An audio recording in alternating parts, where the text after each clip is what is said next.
आप सबको मेरा प्रणाम। मैं हूं रुद्रशेखर जोशी। केसरी नंदन आध्यात्मिक यूट्यूब चैनल में आप सबका स्वागत है। आज हम इस वीडियो में जानेंगे प्रभु श्री राम जी के माता पिता राजा दशरथ और उनकी पत्नी रानी कौशल्या पूर्व जन्म में कौन थे।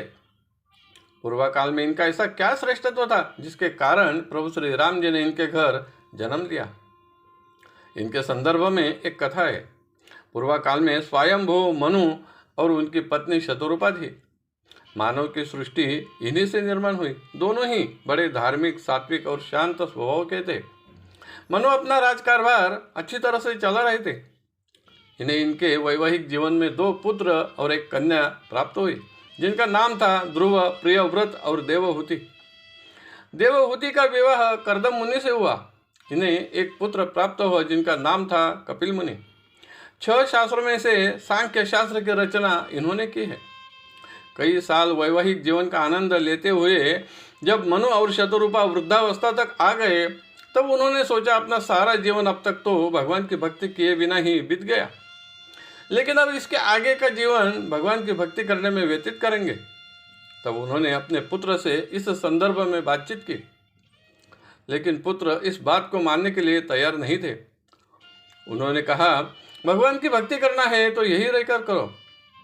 राजकारभार छोड़कर हमें सौंप दो, हम राजकारभार संभालेंगे। लेकिन मनु और शतरूपा ने कहा, हमें वन में प्रस्थान करना है।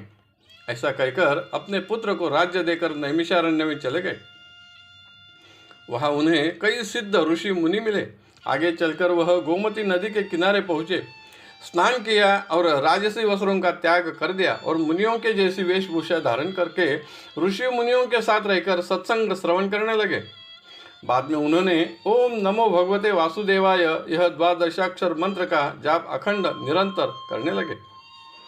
भगवान विष्णु जी की भक्ति करते करते केवल फल और कंद का आहार करते थे। बाद में केवल जलाहार करते थे। इस भक्ति में, तपस्या में उनकी कोई सांसारिक कामना नहीं थी। केवल प्रभु श्री विष्णु जी का दर्शन प्राप्त हो, यही एकमात्र कामना थी। जल का आहार करते करते 6000 वर्ष बीत गए। केवल वायु के आधार पर ही 7000 वर्ष तपस्या की।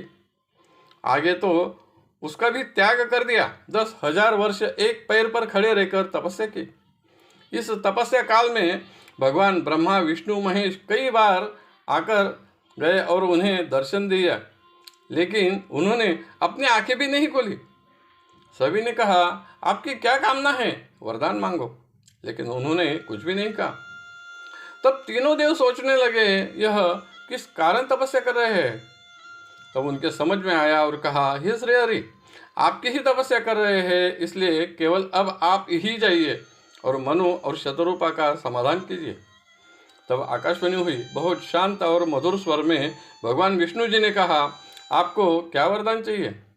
तब उन्होंने आंखें खोली, भगवान को साष्टांग प्रणाम किया और कहा, आपका जो स्वरूप भगवान शिव जी के हृदय में बसता है, उसी रूप की यानी प्रभु श्री राम जी की छवि हम देखना चाहते हैं।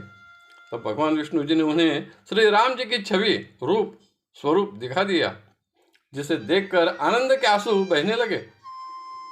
अपने सुध बुध खो गए और भगवान के चरणों पर गिर पड़े। तब भगवान ने उन्हें उठाया और कहा, आप वरदान मांगो। तभी मनु और शतरूपा ने कहा, हे भगवान, आपका दर्शन हुआ।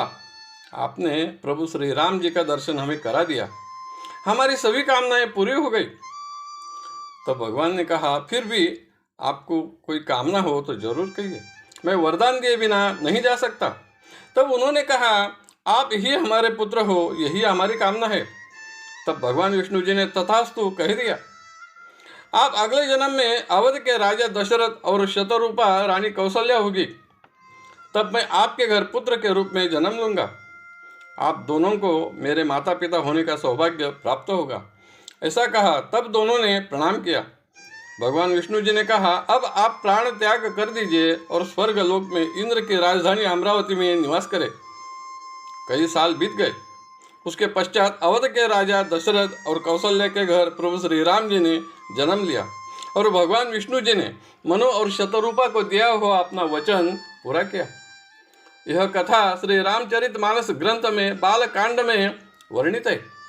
आपको अगर अच्छी लगी तो ज़रूर लाइक करें, शेयर करें और वीडियो के नीचे सब्सक्राइब शब्द पर ज़रूर क्लिक करें। धन्यवाद। नमस्कार। जय केसरी नंदन।